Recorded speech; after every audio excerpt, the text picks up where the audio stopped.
¿Por qué tengo una cámara apuntándome? Marcos, pregunto, ¿eh? Pues tienes una cámara apuntándote, una hermosa S3, Sony S3, porque al ser un profesional de esto, a ti no te dice nada el concepto S3, pero es un concepto muy bueno, porque es una cámara muy cara. Qué guay. ¿Tú cuánto crees que vale esa cámara? No lo sé, pero supongo que mucho, si no estarías aquí vacilando. Muchos miles de euros. Miles de euros que he ganado honradamente. ¿Y nos está apuntando por algo en concreto? Nos está apuntando porque estamos grabando este programa en vídeo sin ninguna intención concreta. Bueno, hay un par de aplicaciones que queremos darle al vídeo, pero no vamos a subir el programa entero porque para eso hacen falta medios que no tenemos. Si queréis eso, pues le dais al Patreon. Exacto. Y ya contratamos a alguien que se encargue de todo, porque si no ya solo faltaba esto. Queremos tenernos grabados para, pues no, la podemos usar para promo, para Patreon, colgar alguna sección o algo así. No nos comprometemos a subir nada. Me viene guay esto porque así cuando me muera puedes coger como algunas frases lapidarias, nunca mejor dicho, mías, y las puedes poner en mi entierro. Perfecto, me parece. Solo por eso a mí ya me conviene Pues esto. Ideal. ¿Qué tal la semana? Bueno, pues bastante estresante porque empiezo a trabajar en la tele. ¡Ojo! La tele autonómica, en Apunt. ¡Qué maravilla! Sí, he dado el salto a la tele. ¿El salto? Sí. Estás, eres una estrella prácticamente. Cuando esto se emita ya habrá sucedido, entonces ya podemos saber todos si he hecho el ridículo, que es una posibilidad bastante real, o si ha salido bien porque es en directo. Y bueno, pues tengo una sección de música en un magazine con Chimo Rovira y con Gemma Payá. Y bueno, pues nada, me llamaron para hacer un casting. Yo fui porque me hacía ilusión hacer un casting. La verdad es que lo hice que flipas, tengo que decir. No me cabe la menor duda. Lo hice que flipas porque estaba tranquila, porque me daba igual. Y de repente, pues ahora me jodo y lo tengo que hacer. Y estoy bastante acojonada, la verdad. Pero bueno, me estrenó antes de ayer, cuando esto se emita. Claro, en directo, es que claro, es un programa en directo. Es un programa en directo y bueno... Además, el primer día tengo que hacer como muchas cosas y estoy un poquito estresada. Entonces, mi semana, pues una locura, la verdad. Tengo muchísimo trabajo, pero bueno, estoy bien porque al final es trabajo y a mí, bueno, pues no me gusta trabajar, pero sí que me gusta que me paguen por las cosas. Entonces, pues bueno, pues está bien. Está guay. Está guay. Sigue sin cobrar en algunas otras, pero bueno. Sí, hay gente por ahí que me está debiendo dinero. Esto es importante que se sepa. Sí.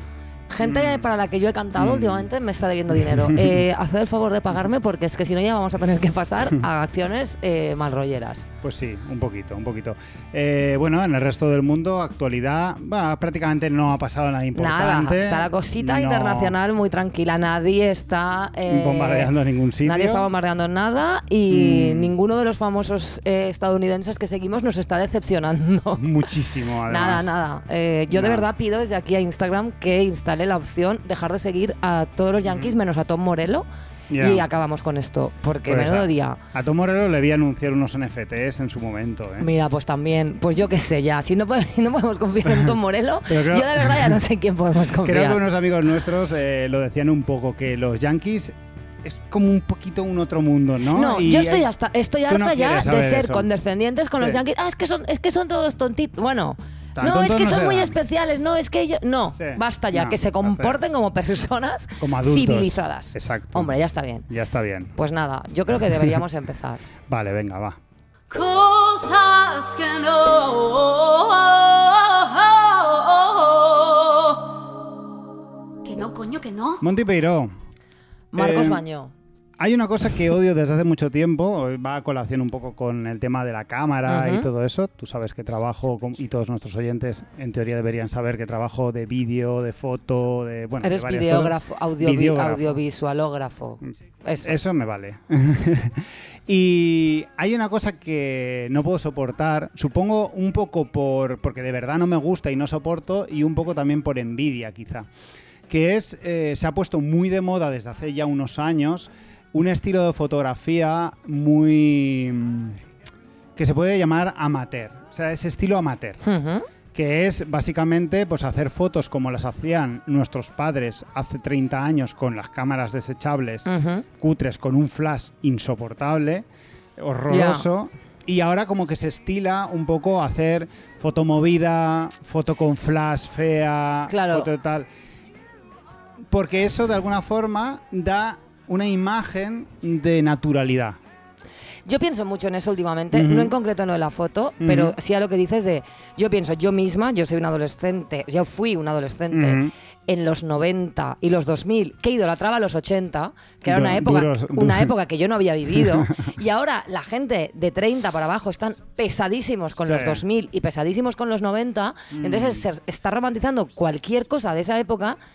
Y la gente no tiene filtro. Y están subiendo unas fotos de, fotos analógicas, como si fuera el culmen de lo cool. Y dices, pero si no se ve nada. No se ve nada. Que cuanto más borrosa, mejor. Y claro, esto es, yo creo que es una romantización de todo este fenómeno que está pasando. A mí eso no me gusta porque yo viví esa época. Claro. Es decir, yo viví la época de ir a revelar las fotos y que las fotos fueran un poco... y cuando hacía flash la foto, porque eso el flash saltaba, tú no sabías cuándo... Claro, y vivimos la época de que ibas a recoger tu carrete revelado y no veías y no salían las caras. Exacto, eran todas, o estaban quemadas porque el flash te quemaba toda la cara o lo que sea. Entonces, ¿qué pasa? Que hay gente que está saliendo nueva, gente joven... Pero es la misma gente que está también como idealizando el casete. ¿Qué dices? Total. ¿Pero sois gilipollas? Pero si se oye fatal, si nos deshicimos del casete en cuanto pudimos. Claro.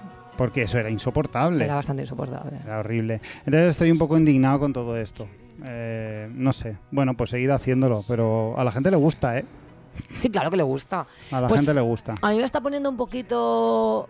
Es como que me genera una ira que no sé si es legítima, ¿vale? O sea, que decir, a lo mejor soy gilipollas. Bueno, pero este es tu podcast y tienes todo el derecho del mundo. O sea, la rabia que me genera es real. Lo que no sé si es legítima, ¿vale? Pero hay personas que son youtubers de esta... Bueno, gente... Vais a saber de quién hablo, ¿vale? A ver. Esta gente que de repente se ha puesto a ser viajera... Vale. Pero no quiere ser turista y entonces se pone a viajar como a países un poco exóticos, a lo mejor para exóticos desde nuestro punto de vista eurocentrista y occidental, ¿no? Pero ellos saben que no pueden ir y hacerse fotos con niños negros porque eso ya sabemos que está mal. Ya lo hemos detectado. Pero buscan la manera de seguir haciendo lo mismo, o sea, de tener esa visión exotizante y colonizadora. Pero ellos lo revisten, ¿no? Ellos ya no hacen viajes, hacen expediciones. Vale. Incluso tienen agencias de viajes. Ya. Y no le llaman agencias de viajes, le llaman expediciones. Y no son guías turísticos, son jefes de expediciones. Y entonces se llevan a no sabía yo esto. A gente... o sea, venden unos viajes carísimos a países... Pues que no, me refiero que no te llevan a Roma, obviamente, ni te llevan a Berlín, te llevan a ciudades y a países... que son destinos pues más lejanos o más alejados culturalmente, vendiéndote que son aventureros con inquietud antropológica, pero es que es la misma mierda de siempre y se te plantan allí con un outfit del Coronel Tapioca que da vergüenza ajena porque dices, es que, claro, como te vas a África, la gente de repente se llena la maleta de cositas de color beige y de pantalones desmontables para fundirse con el se creen que son el puto Dr. Livingstone y te lo están vendiendo como que son personas con inquietudes antropológicas y es la misma mirada colonialista y exotizante y además que en esos países a lo mejor no quieren que vayas tú con tu expedición, ¿sabes? No lo sé, no puedo soportarlo, que a lo mejor no está mal, ¿eh? O sea, quiero decir, yo viajo y yo, pese a que es una contradicción y hemos hablado de esto, yo sé que viajo, yo ya sé que el turismo ya no es ético. Ya. Y yo eso lo sé. Yo lo sigo haciendo, es una contradicción que cabalgo como puedo porque a mí me gusta viajar, pero no necesito justificármelo como que, no, yo no hago turismo, yo hago inmersión cultural, no sé qué. No, me gusta viajar y viajo. Ya, entonces, no sé si esto está bien. Yo creo que no. A mí me provoca muchísima rabia porque es que de verdad veo a la gente disfrazada de Coronel Tapioca. Que es que es verdad, o sea, es como el disfraz de explorador. No eres un explorador. O sea, eres un turista disfrazado de Coronel Tapioca. Eres un gilipollas como cualquier otro que tiene dinero para hacer este viaje. Claro, entonces, no sé, este tema creo que podríamos un día debatirlo y creo que el tema de viajar a lecciones de contradicciones se merece, porque de verdad que a mí me genera muchas contradicciones. Y... de momento no estoy haciendo nada con esas contradicciones porque no lo estoy haciendo y tampoco sé si lo voy a hacer, pero está sucediendo. Yo creo que es un tema capital en el tema de las contradicciones, porque yo creo que cada vez somos más conscientes de nuestras contradicciones ciudadanos o como gente que pretende ser buena gente, pero obviamente en un sistema capitalista uno no puede ser completamente claro, y también bueno. la rabia de voy a dejar yo de viajar y Taylor Swift está yendo a por el pan con su jet privado, ¿sabes? Efectivamente, pero obviamente tenemos como esas contradicciones. Yo creo que al menos sí que tendríamos que exigir que no intentemos disimular nada. No, eso por supuesto. O sea, que no finjamos que lo nuestro es válido disfrazándolo de otra cosa. Exacto. Creo que eso es falta de honestidad. Es inhonesto. Deshonesto. Inhonesto. Me venía inhonesto. Honesto. ¿No? Me he vaciado totalmente en ese término y mi cerebro ya no podía ir a otro sitio. Ha dicho... Estás en inhonesto, lo siento mucho. Inhonesto está como, no sé, a una ciudad japonesa o algo así. Yo creo a veces cuando grabo, que por culpa de este podcast, a veces siento que, yo creo que no, pero a veces siento que soy más estúpido porque... A veces me rindo a tus brazos. Es decir, ¿cómo? Yo digo, cuando estoy hablando de algo, tiro para adelante confiando en que Monty me salvará en este caos lingüístico o bueno, yo intento sintáctico. salvarte, pero tampoco confíes tanto en mí porque yo he dicho auténticas barbaridades también. Claro, pero bueno, así yo tengo una salvaguarda. Y si no me salvas el culo, entonces la culpa lo editas, también es tuya. Entonces lo editas y nadie se entera. Y nadie se entera. Y ya está. Pues con el vídeo será más complicado editarlo, también te lo digo. También te lo digo. Pues estupendo, cosas que no, qué asco de gente en realidad. Jóvenes en redes, yo pierdo los papeles. Me debo adaptar a esta vida millennial, volver a ser guay. Vida millennial. Monty Peiró, traigo una sección, podría decirse que fractal. Pese a lo atractivo que suene lo fractal, porque yo sé que a ti lo fractal te resulta muy atractivo, no es tan atractivo en realidad. Es fractal porque quiero hablar de redes sociales y lo voy a hacer como si realmente estuviera en una red social hablando. Realmente no lo voy a hacer así, pero es que he estado releyendo lo que he escrito y realmente es una opinión poco pensada, poco meditada, que pero la voy a escupir. Tú sí me dices lo mismo, tú eres el típico me voy a suspender, dilo ya, cállate. Y que tiene, o sea, tiene muchos problemas que se pueden rebatir muchísimo, pero yo he tirado para adelante y he dicho, yo tengo que llevar una sección. Partimos un poco también de esa premisa de que nunca, nosotros tampoco estamos aquí afirmando nunca tener la razón en nada, aunque lo parezca. Exacto, yo vengo nuestro a por rollo todas. Es actitud de ganador, pero nuestro discurso siempre está lleno de dudas. Oye, pues mira, actitud segura, discurso inseguro. Sobre ganadores y perdedores un poco he venido a hablar. Hoy vengo un poco hater, pero hater de la temporada 1 de Todo Mal, ¿eh? Así que no sé muy bien cómo va a quedar esta sección. Monty Peiró, estamos juntos en esto. Algo que considero a la par una virtud y una considerable tara difícilmente solucionable. Y es que vivimos en la era de la comunicación y la tecnología y eso nos convierte a la vez tanto en expertos actualizados como en dependientes enfermizos. Monty, adoro, y sé que tú también, las redes sociales. Y no nos escondemos. Y sí, también tengo dependencia y las uso mucho más de lo que debería. Y le resto años a otras actividades que seguramente me convertirían en mejor persona. No sé bien haciendo qué. O no, a lo mejor no, Pero yo qué sé, igual recogiendo basura en una playa de Galicia o alcanzando el nirvana en un retiro de yoga espiritual. No vas a salir de tu casa para ir a recoger basura. Si te dejan la basura en la puerta de tu casa, a lo mejor.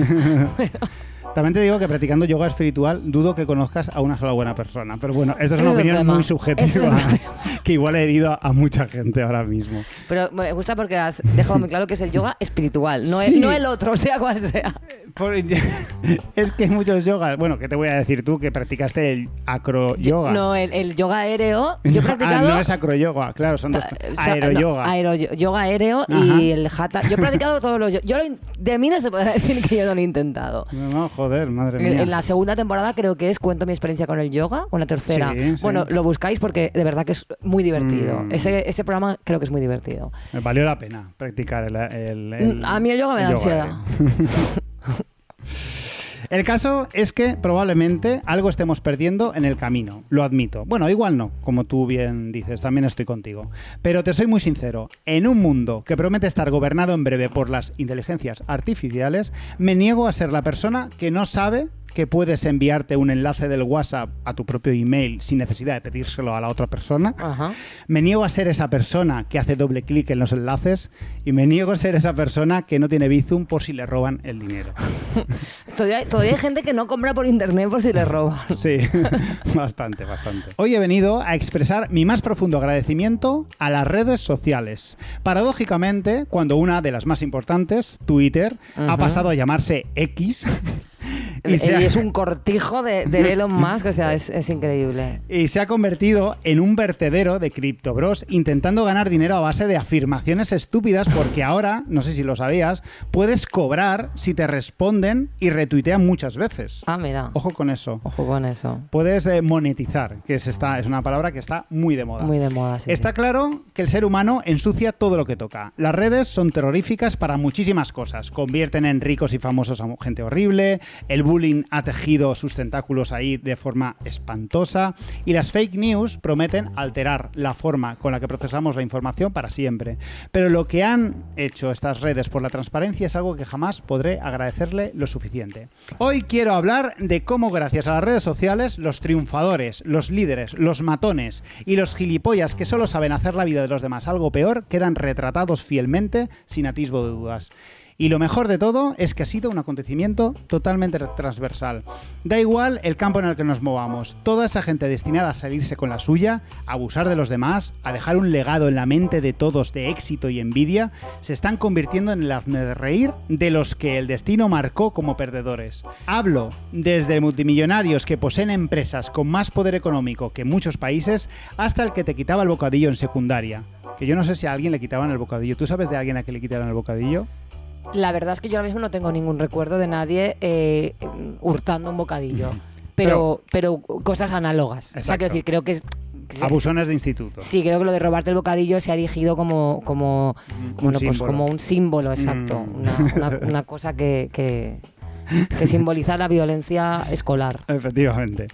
El caso es que las redes sociales nos protegen de estar actualmente pensando que el gilipollas de Jaime Fernández, sea quien sea, seguramente preside una empresa pionera de no sé qué mierdas y gana miles de euros al mes. Uy, ya sé por dónde vas y me está gustando muchísimo. Porque lo tienes en Instagram y sabes que miles, en plural, no gana. Las redes sociales nos protegen de pensar que grandes, poderosos y CEOs de compañías gigantescas son mentes privilegiadas inigualables que nos dejan como mera carroña para insectos. Pues ellas nos descubren lo estúpidos que pueden llegar a ser todos ellos. Sí, tengo que decir que si yo no me he quitado Facebook, es para poder seguir cotilleando el perfil de C.C. y M.G. y comprobar que tienen las vidas que se merecen. ¿De quién estás hablando? ¿Por qué sé de quién estás hablando? Ya son conocidas mías también. Sí.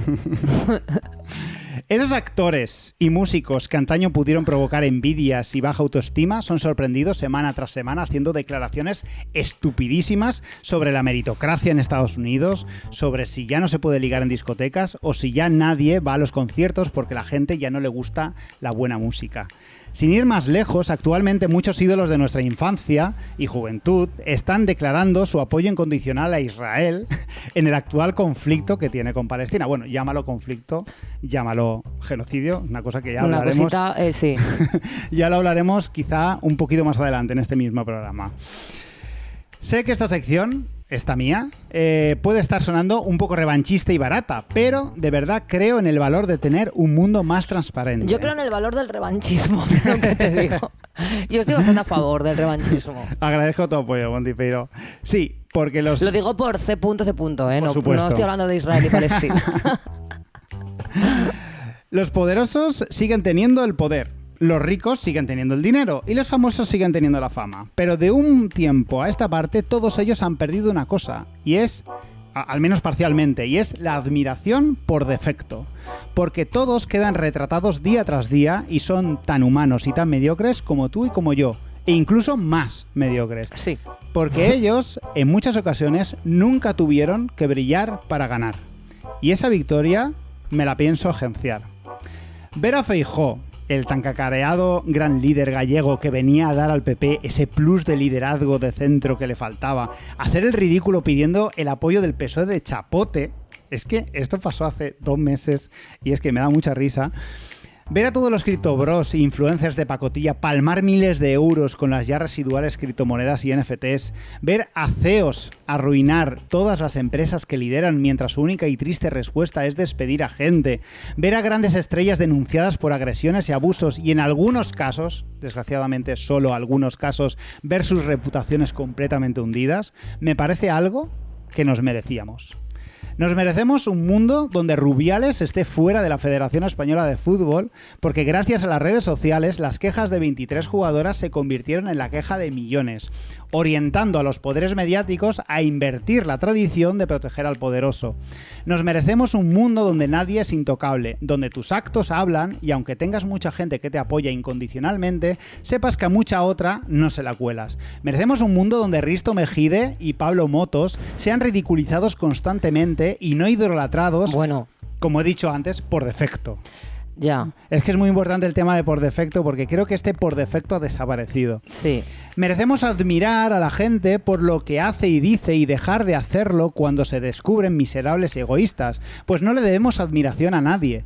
El respeto y esa admiración a los demás es una energía inagotable que no tiene nombres ni apellidos, emana de nosotros y se la podemos dar a quien queramos. Merecemos un mundo donde cada vez más nos declaramos admiradores de gente local, de compañeros y amigos, pues las redes sociales también han conseguido eso, democratizar el prestigio.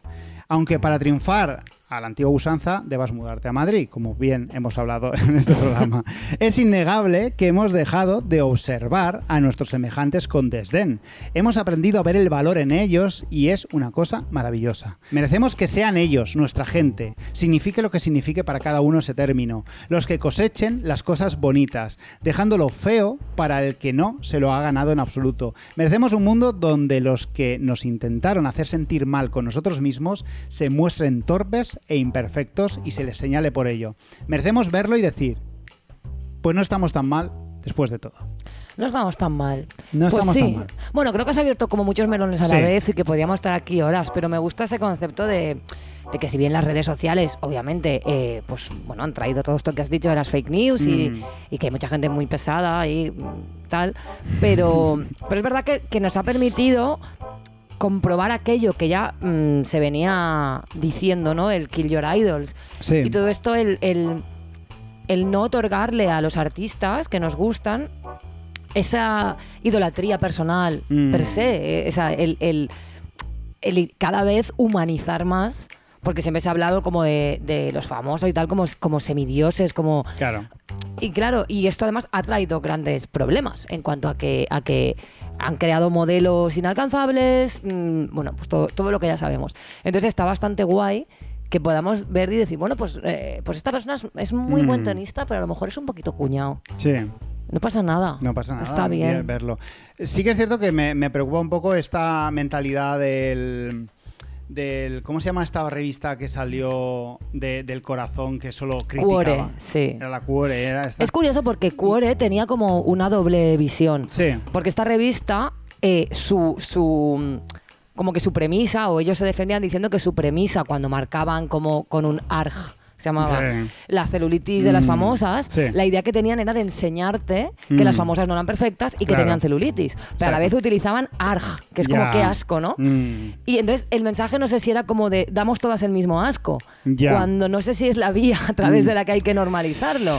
Pero era un poco raro, la verdad. Claro, a la vez que sí que ejercía ese efecto humanizador, porque de repente podíamos ver cómo eran estas modelos perfectas si le quitábamos el Photoshop. Y eso está bien para la autoestima general de las mujeres, pero claro, si estamos...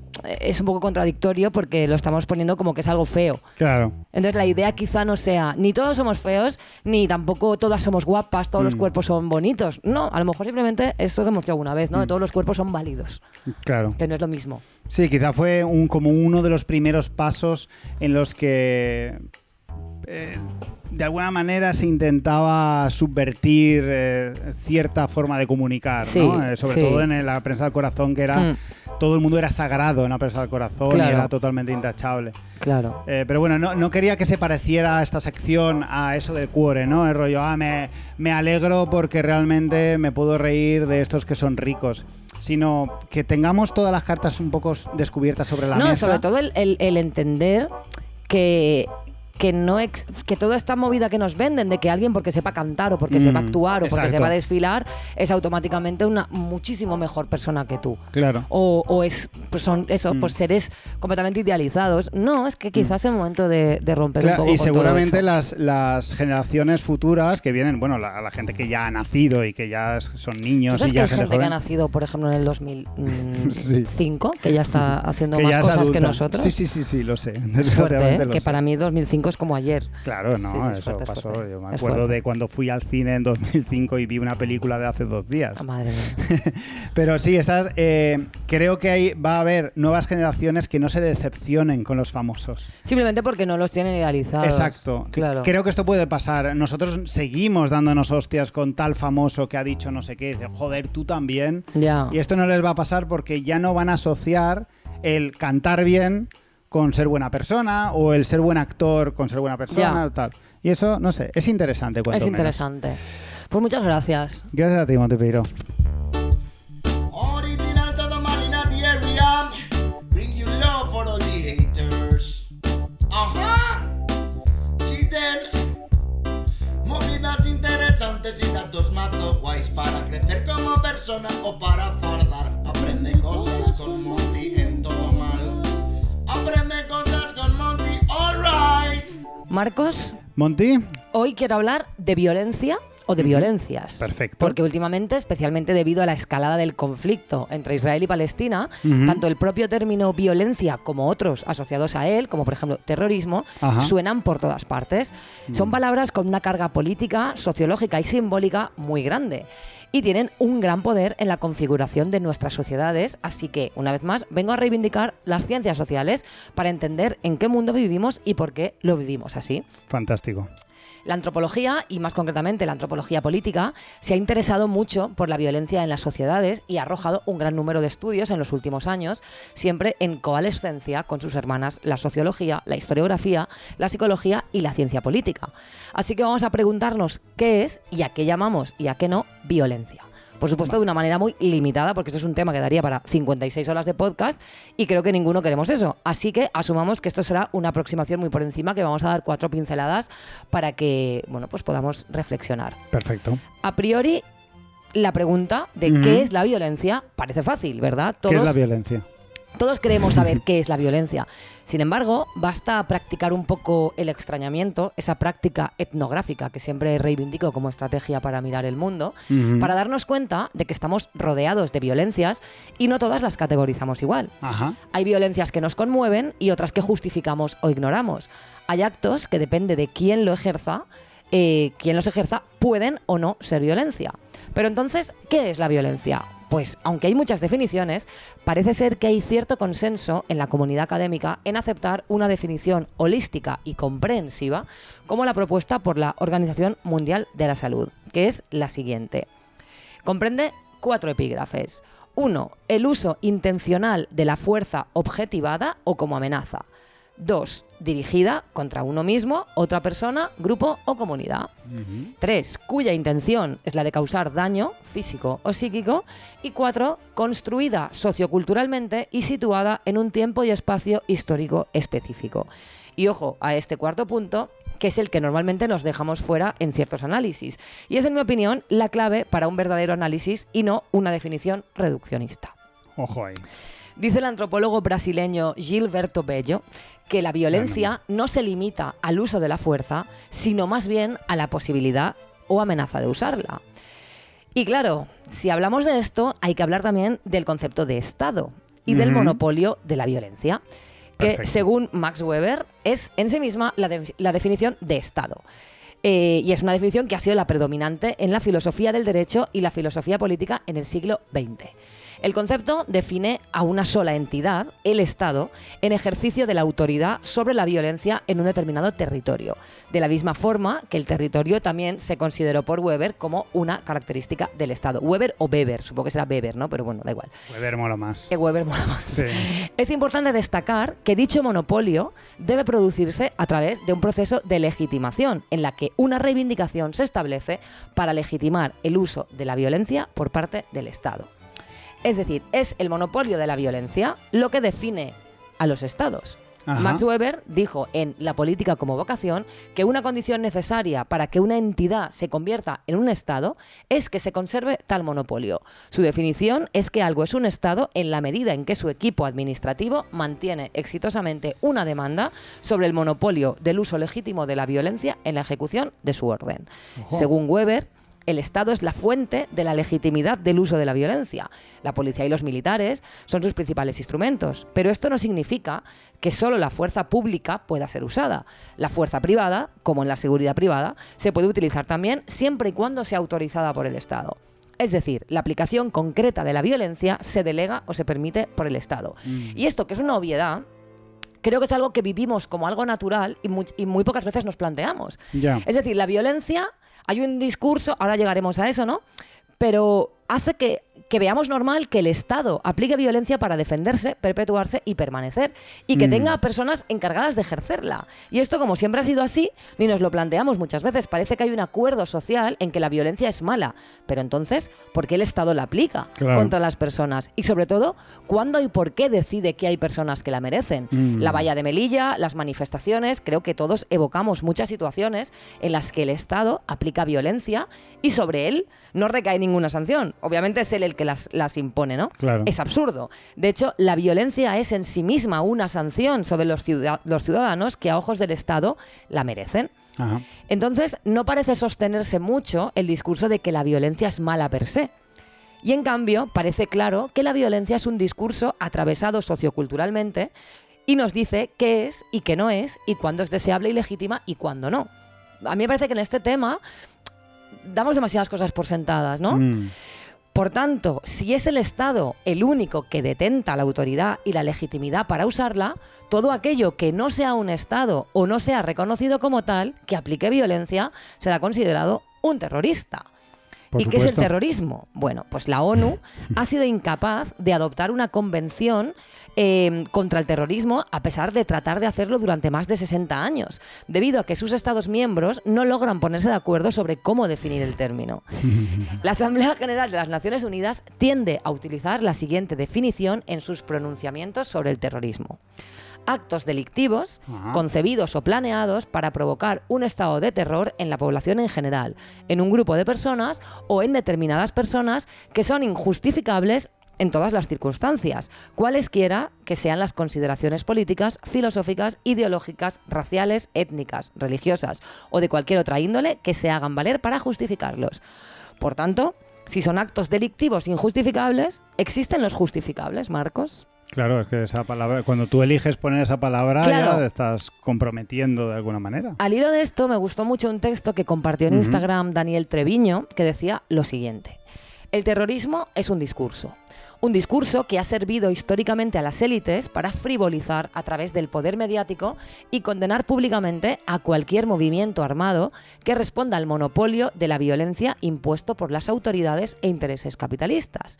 El capitalismo llama paz, entre comillas, a su imposición violenta de una realidad que nos obliga a vivir de acuerdo a los intereses capitalistas, y toda la violencia a la que nos somete diariamente forma parte de esa idea de paz.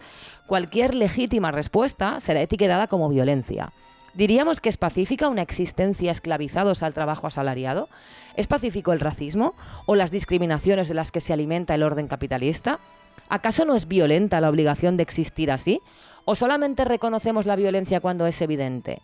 El propio término terrorismo infantiliza todo lo que existe detrás de un conflicto social y sirve para frivolizar las razones que obligan a una organización a tomar la lucha armada o al uso de la violencia fuera del monopolio de las instituciones, simplificándolas en terror. En la historia han existido muchísimas organizaciones que han discutido esa falsa paz utilizando el último recurso disponible y que se supone que solamente puede ejercer el Estado, la acción directa.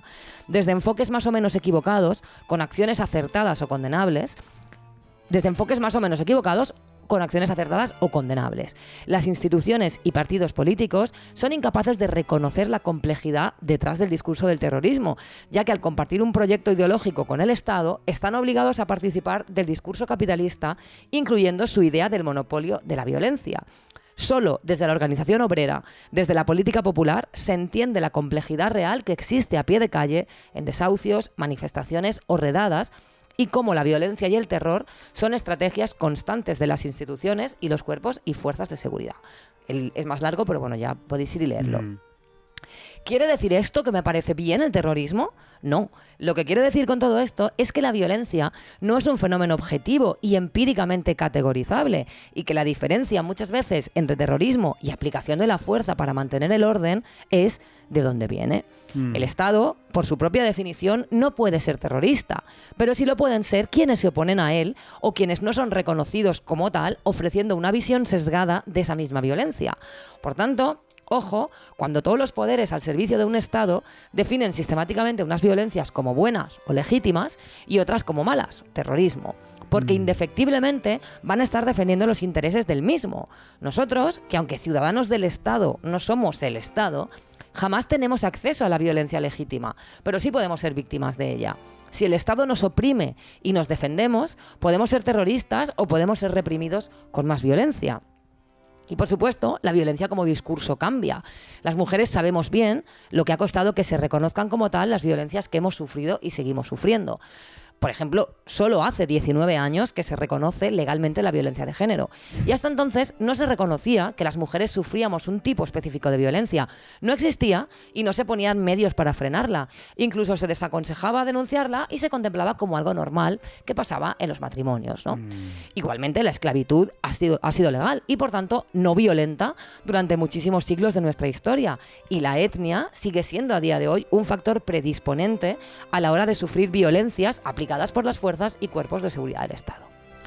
Y por supuesto, Marcos, si no te has dormido todavía, te voy a hablar de la violencia simbólica, que es un concepto acuñado por el sociólogo Pierre Bourdieu, que dice que la violencia simbólica es esa violencia que arranca sumisiones que ni siquiera se perciben como tales, apoyándose en unas expectativas colectivas, en unas creencias socialmente inculcadas. Ajá. Con la expresión violencia simbólica, Bourdieu pretende enfatizar el modo en que los dominados aceptan como legítima su propia condición de dominación. El poder simbólico no emplea necesariamente la violencia física, sino la violencia simbólica. Es un poder legitimador que suscita el consenso tanto de los dominadores como de los dominados. Un poder que construye mundo. World Making Power. Eso es lo que pone en Wikipedia. En cuanto que supone la capacidad de imponer la visión legítima del mundo social y de sus divisiones. Y esto, amigas y amigos, es muy importante, porque la violencia explícita y la simbólica crean la sinergia perfecta para que suceda la dominación, para que continuemos normalizando que, por ejemplo, pese a que el artículo 47 de la Constitución española declara que todos los españoles tienen derecho a disfrutar de una vivienda digna y adecuada y atribuye a los poderes públicos la obligación de promover las condiciones necesarias y establecer las normas pertinentes para hacer efectivo este derecho, todos sabemos que si por un alquiler nos están pidiendo 700 euros y el salario mínimo son 900 y el Estado no regula los precios de los alquileres y hace que estos sean accesibles con el salario mínimo, los poderes públicos no están promoviendo esas condiciones necesarias ni estableciendo esas normas para hacer efectivo ese derecho. Y eso es violencia simbólica. Sin embargo, las fuerzas de seguridad del Estado, ¿de parte de quién estarán si dejamos de pagar? ¿Sobre quién ejercerán violencia? ¿Sobre el propio Estado que no cumple con la Constitución? ¿Sobre el arrendador que pide un precio abusivo? ¿O sobre el inquilino que incluso trabajando no puede acceder a ese derecho que es la vivienda?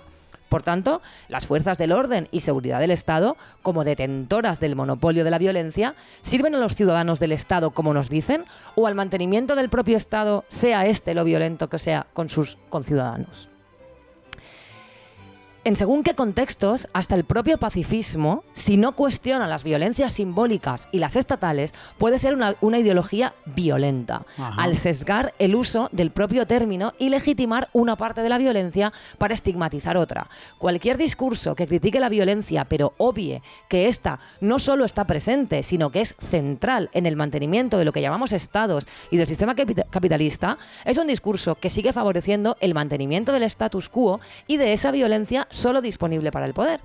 O cuando en un conflicto solo vemos violencia en una de las partes y no hacemos análisis complejos y completos del asunto, teniendo en cuenta las relaciones de poder, la violencia simbólica y la carga de las palabras que estamos usando, categorizando como terrorismo o como defensa, acciones que son en sí mismas igual de violentas, pero que no se ejercen desde los mismos ejes de poder, por tanto, mucho cuidado cuando condenamos unas violencias y no otras. A ver a quién favorecemos, qué discurso estamos perpetuando, qué relato estamos comprando y a ver si esos a los que favorecemos nos defienden a nosotros o solo a ellos mismos. ¿Te parece la tesis que yo he pensado? Creo que se me ha quedado un poquito por encima, un poquito superficial, ¿no? Un poquito superficial. Sí, porque quería todo mal, has traído... Quería tratar muchas cosas y se me han quedado muchas fuera porque de verdad que el tema de la violencia me parece... que además es un tema que durante mucho tiempo se ha evitado estudiar en la antropología porque es un tema muy polémico y muy complejo.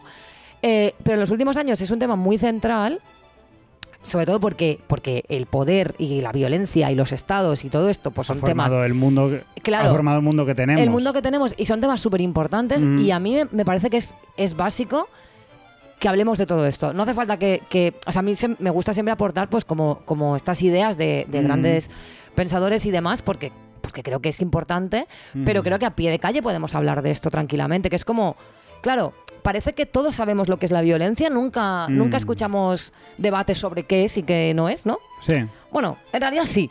Normalmente esos debates se dan cuando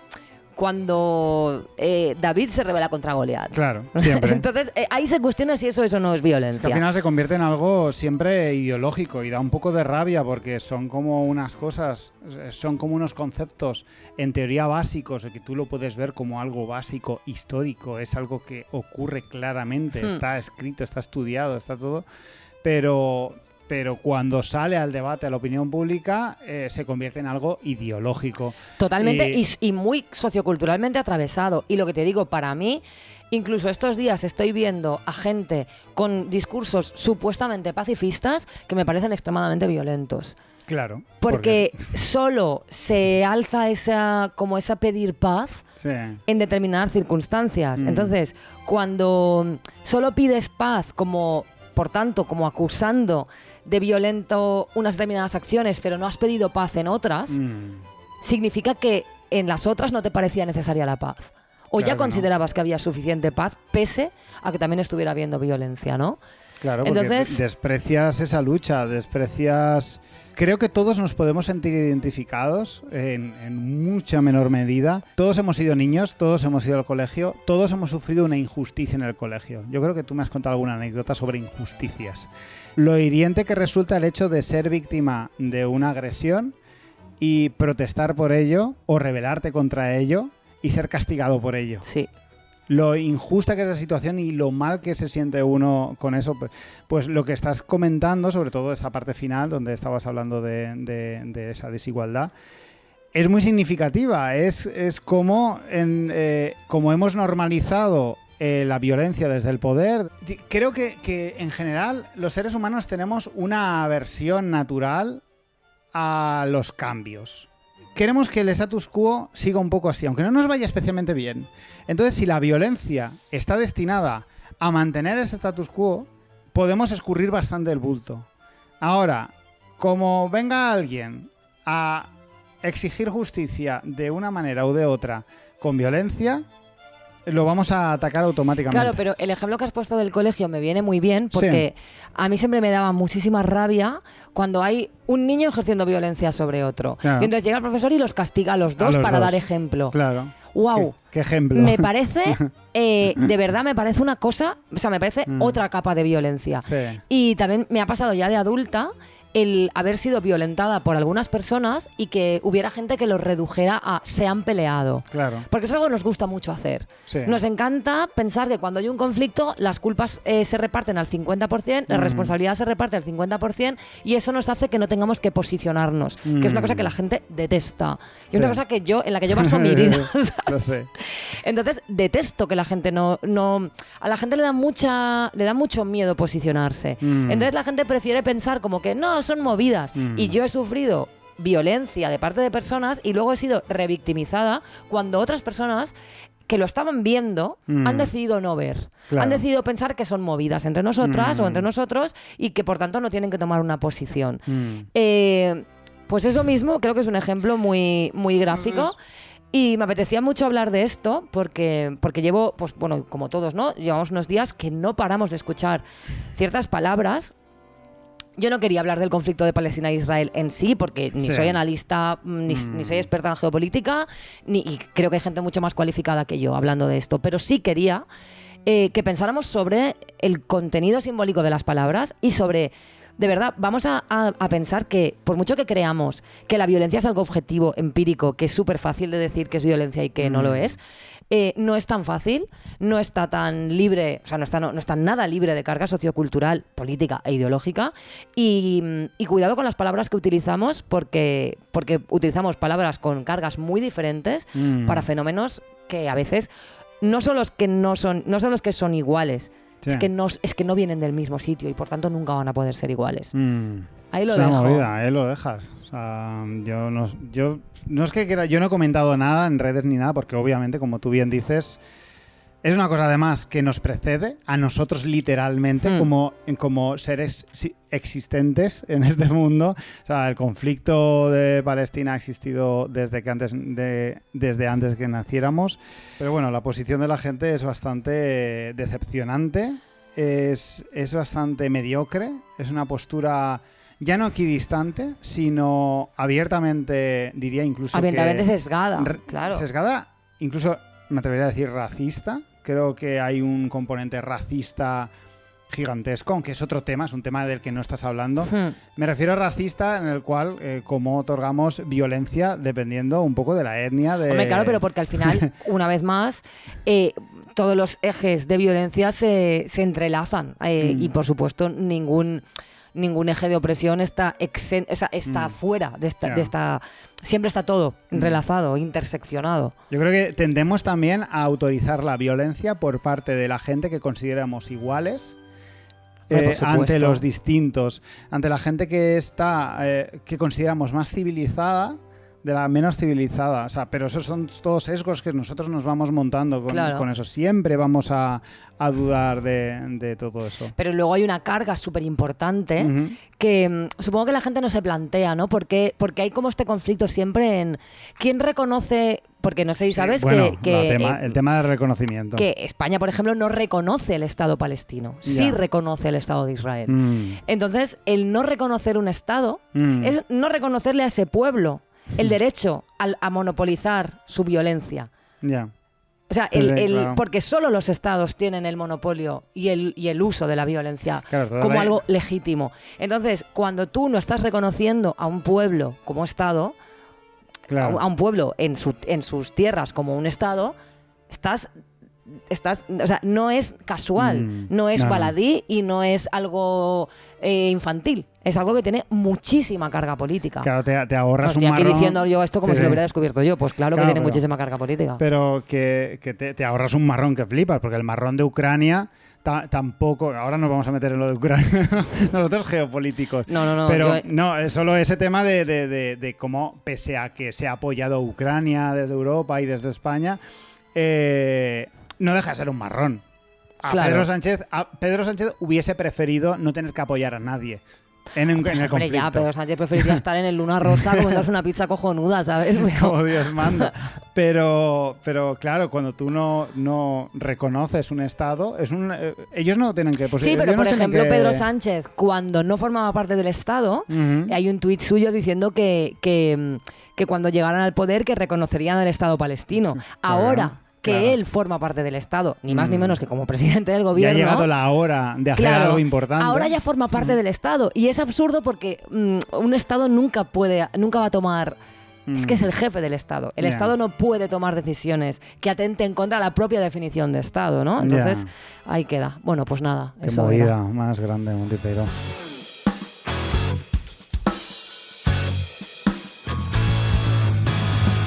Pues fin del programa. Monty Peiró. Nuestro tercer programa de la 6ª temporada. Hemos aprendido un montón de cosas. Sí, a mí me duele un poquito la cabeza y todo, fíjate lo que te digo. Bueno, antes de irnos, Patreon.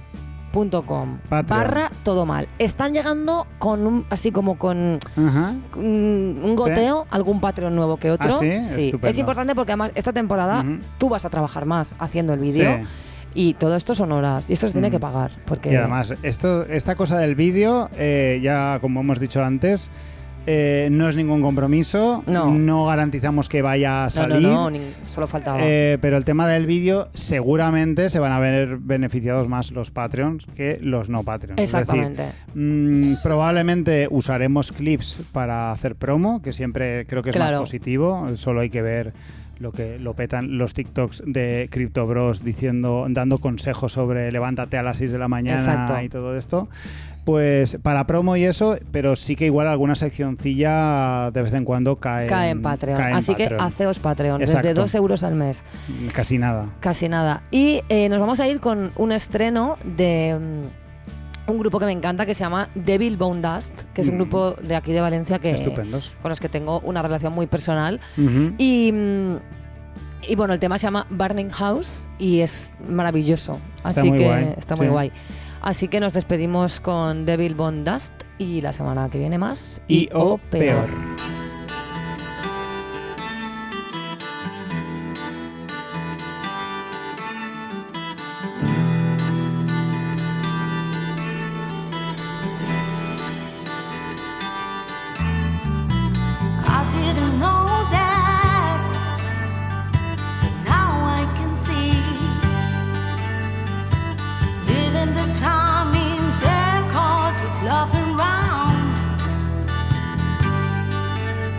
Won't you